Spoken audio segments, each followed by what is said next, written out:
सीताराम सीताराम सीताराम सीताराम सीताराम सीताराम सीताराम।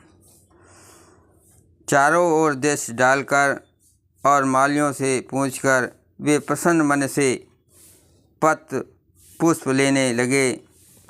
उसी समय सीता जी वहाँ आई। माता ने उन्हें गिरजा पार्वती जी की पूजा करने के लिए भेजा था।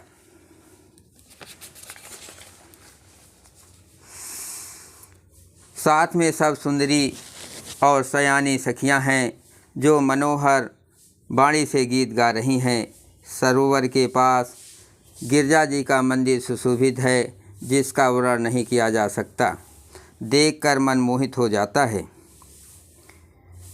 सखियों सहित सरोवर में स्नान करके सीता जी प्रसन्न मन से गिरजा जी के मंदिर में गई।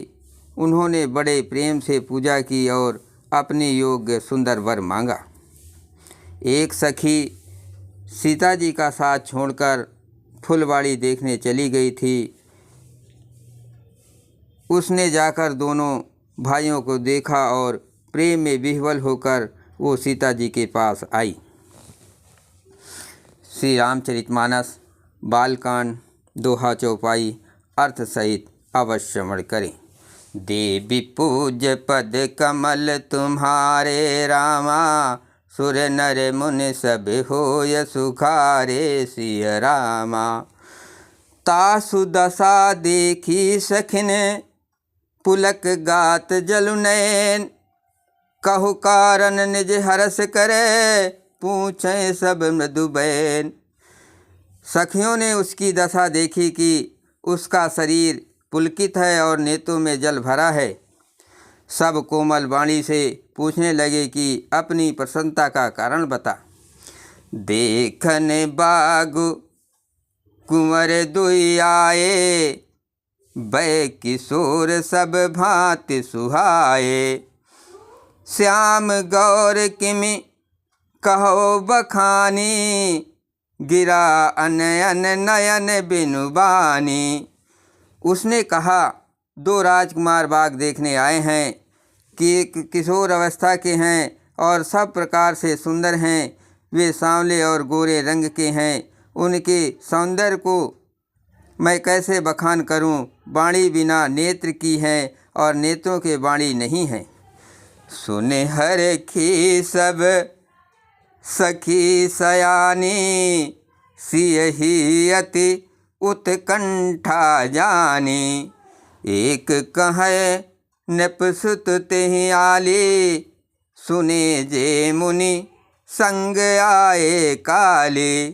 ये सुनकर और सीता जी के हृदय में बड़ी उत्कंठा जानकर सब सयानी सखियां प्रसन्न हुई।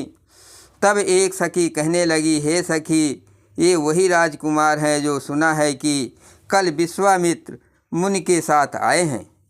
जिन निज रूप मोहिनी डारी, कीन्हे स्वबस नगर नर नारी।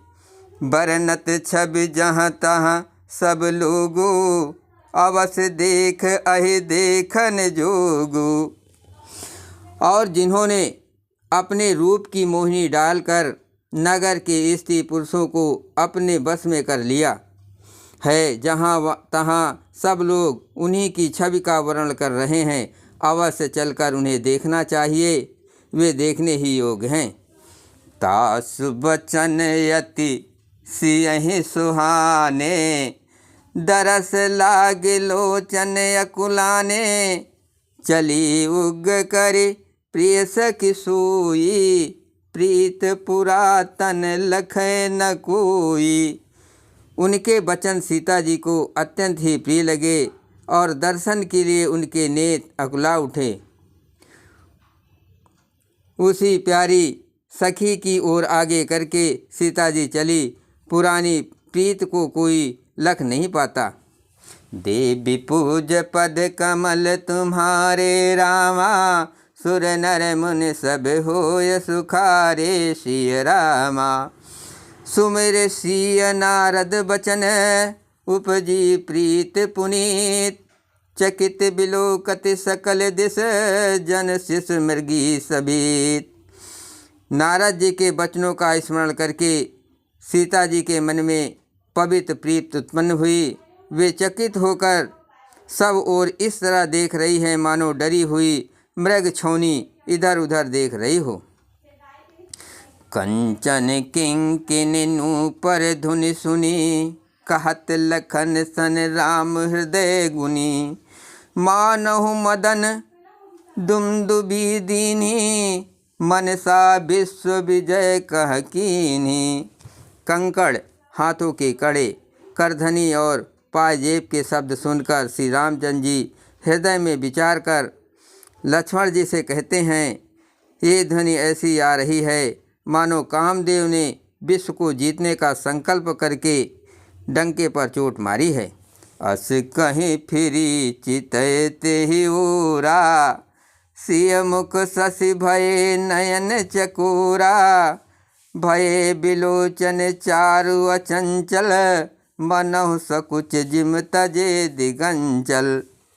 ऐसा कहकर श्री रामचंद्र जी ने फिर कर उस ओर देखा। श्री सीता जी के मुख रूपी चंद्रमा को निहारने के लिए उनके नेत्र चकोर बन गए, सुंदर नेत्र स्थिर हो गए, टकटकी लग गई।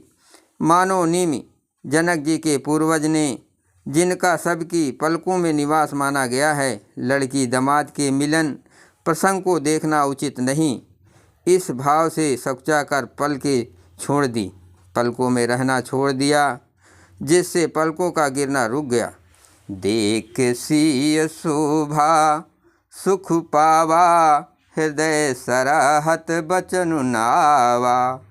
जन बिरंच सब निज निपुनाई, बिरंच विश्व कह प्रगति दिखाई। सीता जी की शोभा देखकर श्री राम जी ने बड़ा सुख पाया, हृदय में वे उसकी सराहना करते हैं, किंतु मुख से वचन नहीं निकलते। वो शोभा ऐसी अनुपम है मानो ब्रह्मा ने अपनी सारी निपुणता को मूर्तिमान कर संसार को प्रकट करके दिखा दिया हो। सुंदरता कहूँ सुंदर करही, छवि ग्रह दीप शिखा जनु बरई।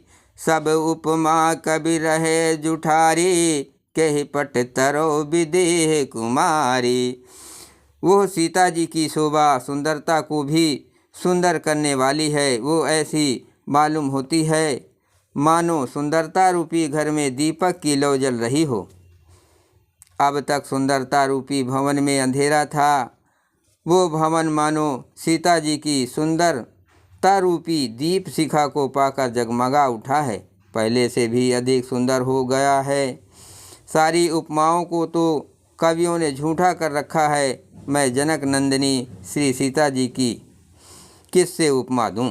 जय सिया राम।